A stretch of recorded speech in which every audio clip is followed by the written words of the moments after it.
그래서 이번에는 기자재, 조선의 기자재입니다. 자, 우리 국내 조선소가 이미 수주 잔고를 정말 많이 채워놨다는 거를 아시는 분들 많으실 거예요. 올해 초에 태조 이방원이라고 해가지고 조선도 잘 갔거든요. 걔네들 왜 잘 갔겠어요?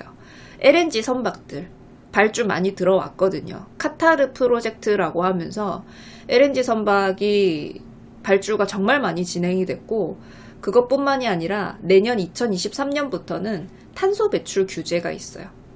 탄소 배출 규제. 그래서 이게 오래된 선박들을 이제 폐선해야 돼요.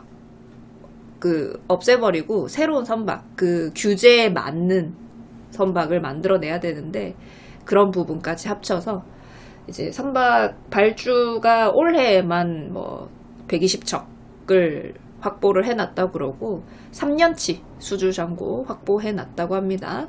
그리고 하반기 들어오면서 26년 도크까지도 채우고 있다고 하네요. 그러면은 기자재들은, 그러니까 이제 선박 안에 들어가는 선실도 있고, LNG면 탱크도 들어가야 되고, 보냉제 같은 것들도 있고요. 그리고 배관, 밸브, 피팅, 정말 다양한 것들이 있는데, 그런 업체들도 당연히 같이 수주가 이어지는 거잖아요.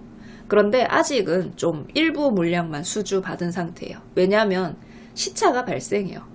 선박이 만들어지는데 2년 정도가 걸리니까 필요할 때 발주를 넣고 이제 기자재 업체들은 그때서야 공급 계약 체결, 이런 뉴스가 나오겠죠. 기자재는 대형 조선사들이 선박을 수주 받으면 그거 물량들을 그대로 받는다고 생각하시면 돼요. 그래서 조선소의 수주 잔고가 기자재 실적으로 그대로 발현된다 하는 거 구조 기억하시면 되고요. 유럽이 러시아가 전쟁을 일으키고 나면서 천연가스랑 원유 수입처를 러시아가 아닌 다른 곳으로 받기 시작했어요. 이제 러시아산 원유나 LNG 천연가스를 받는 게 비중을 벌써 많이 줄여놨대요. 이제 의존도 감소라고 부르죠. 그래서 이제 원유도 다른 나라에서 구해야 되고 천연가스도 다른 나라에서 구해야 되다 보니까 이런 것 때문에 LNG 운반선 그리고 탱커선까지 더 많이 필요한 거죠. 더 많은 선박이 필요한 거고, 그리고 이제 이동하는 거리도 되게 길어졌어요. 그래서 운반선의 수요가 계속 유지될 것이다. 전쟁이 일어나면서 판도가 조금 더 바뀐 거죠. 그리고 2023년부터 강화되는 이 탄소 배출 규제, 탱커선 발주가 더 많아졌어요. 이제 기존의 선박들 중에 40% 이상이 이 노후한 선박, 그래서 이제 규제에 맞지 않는다고 하더라고요. 이거를 배출 규제에 맞추려면은 속도를 늦추거나, 그죠? 아니면 엔진에 무슨 장치를 달아가지고 출력을 덜 내거나 이렇게 만들어야 되는데, 그런 걸 따지자면은 어차피 운반하는 기간이 더 길어지다 보니까 결국은 오래된 선박은 폐선하고 새롭게 발주하는 게 더 낫다는 거죠. 그래서 신규 선박 발주에 있어서는 걱정할 게 딱히 없겠다 하는 거고, 그리고 지금 우리나라 조선업계 구조 자체가 조선소가 수주받고 이 기자재 쪽은 한 개 또는 두 개 업체가 독점하고 있는 구조래요. 그러니까 이제 기자재 업체가 그렇게 많지 않은 거예요. 그래서 소수의 업체가 이렇게 특정 기자재를 공급하는 그런 구조로 되어 있고요. 이제 만약에 똑같은 것을 두 군데 회사에서 만든다고 하더라도 얘네들끼리 경쟁시켜서 가격을 낮추는 게 아니라 지금은 수주 잔고가 너무 많다 보니까 물량을 확보하는 게 우선이라고 하더라고요. 그래서 이제 판매 가격 인상하는 데에도 쉬울 것이다. 그리고 신규 기업들은 진입하기가 어려워요. 이미 20년 이상 만들어 왔고 이제 기자재들도 쓰던 데 거 쓰거든요. 그러다 보니까 새로운 기업이 나타났다 이런 거는 잘 없고요. 이제 대형 조선소에서 직접 만들면 그런 것들은 이제 발주가 조금 줄어들 수는 있겠습니다만은 지금 25년까지는 일단 물량 쳐내는데 바쁘다. 그 러시아산 원유 금수 조치는 이미 12월 5일부터 시행이 됐고요. 그리고 러시아산 석유 제품도 내년 2월 5일부터 수입 금지입니다. 그 G7도 같이 협의해가지고 러시아산 원유 상한 가격 60달러 이거 지금 시행하고 있거든요. 그러면은 어떻게 되냐면 상한 가격이 60달러죠. 60달러 이하로 구매한 러시아산 원유만 해상 운송이 가능한 거예요. 그거보다 더 비싸게 사면 배로 실어 나를 수가 없어요. 지금 국제적으로 규제하고 있는 게 그겁니다. 뭐 가스관으로 그 원유 송유관으로 보내주는 거는 상관없어요. 해상 운송에서 제재를 하는 건데 러시아산 해상 원유 수입이 비중이 커요. 3분의 2 정도 된대요. 그래서 유럽은 뭐 노르웨이, 카타르, 나이지리아 또는 미국산 원유를 수입을 하고 있는 상태고 그러면은 운반하는 거리가 늘어나는 거죠.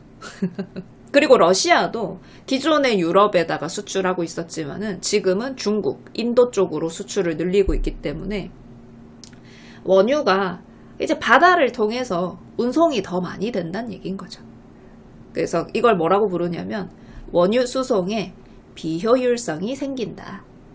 그리고 원유 운반선에 톤마일, 그러니까 이제 멀리 가는 거, 혹은 더 많이 싣는 거, 이게 늘어나서 탱커선이 더 많이 필요해진다. 이런 거예요. 자, 그러면 이걸 정리를 해보자면 첫 번째, 유럽의 러시아산 천연가스 원유 의존도가 감소하면서 이제 해상 운송이 많아진다. 더 많아질 것이다. 그러면은 LNG선, 그리고 원유 운반선 더 필요하겠죠. 그리고 2023년부터 탄소 배출 규제가 강화되니까 이제 노후한 것들 없애고 새로운 신규 발주가 많아질 것이다. 두 번째, 그리고 이제 기자재 같은 경우는 한두 개 업체가 독식하고 있기 때문에 조선소의 수주 물량은 기자재 업체한테 그대로 이어진다.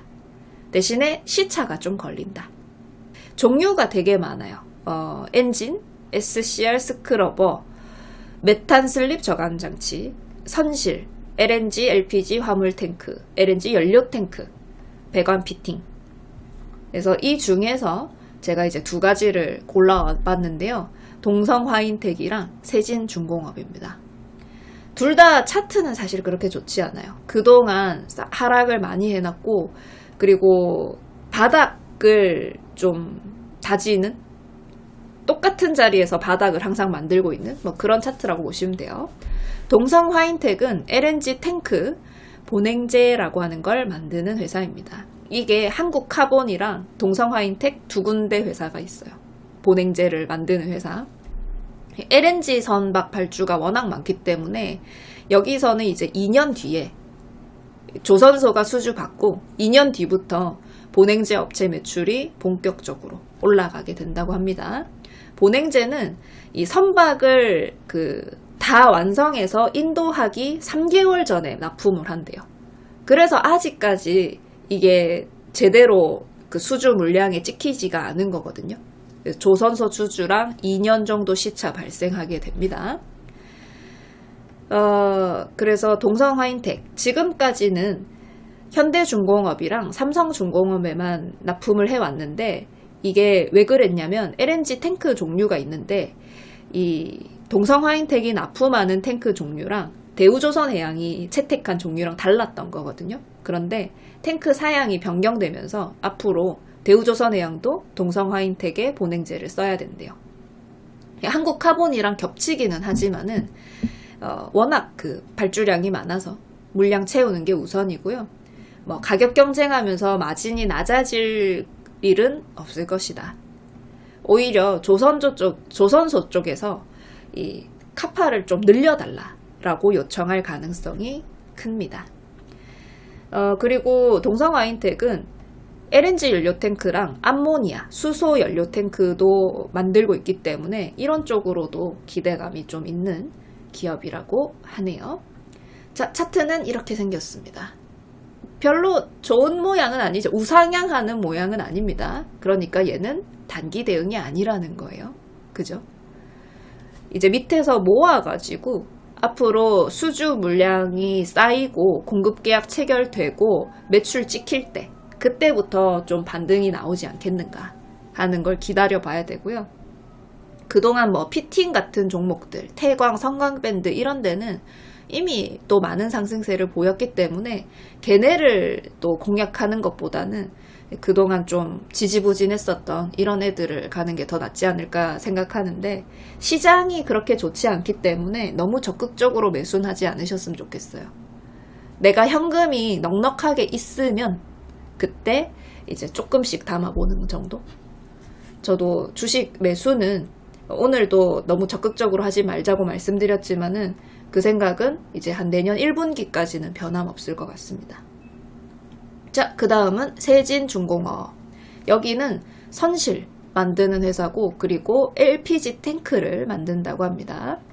선실은 사실 모든 선박에 들어가는 거라서 뭐 LPG 선이냐 탱커 선이냐 이런 게 별로 갈리지가 않아요. 그리고 LPG 탱크는 연료죠. 선실에 비해서 더 무겁고 생산하는 게 좀 어렵다고 합니다. 그래서 마진이 되게 높은 편이라고 해요. 그리고 자회사가 1승이라고 하는 회사인데요. 그 1승이 메탄 슬립 저감 장치를 만들고 있습니다. 그리고 친환경 사업이 있는데 뭐냐면 그 해상풍력 있죠. 구조물 만드는 사업하고 있어서 이쪽으로도 지금 매출이 나올 수 있고요. 현대중공업 그리고 현대미포조선의 유일한 선실 LPG 탱크 외주 업체입니다. 그래서 세진중공업도 나쁘지 않겠다 해서 봤더니 차트가 똑같이 생긴 거예요.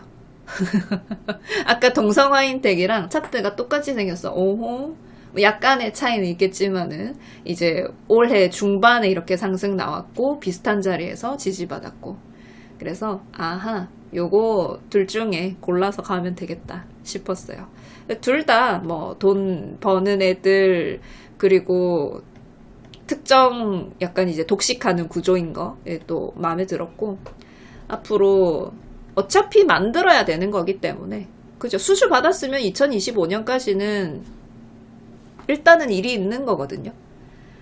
그래서 이런 것들을 좀 기대하면서 한번 지켜봐도 되지 않을까. 관심 종목에 넣고 한번 챙겨봅시다. 오늘 조선 기자재 얘기 한번 해봤습니다.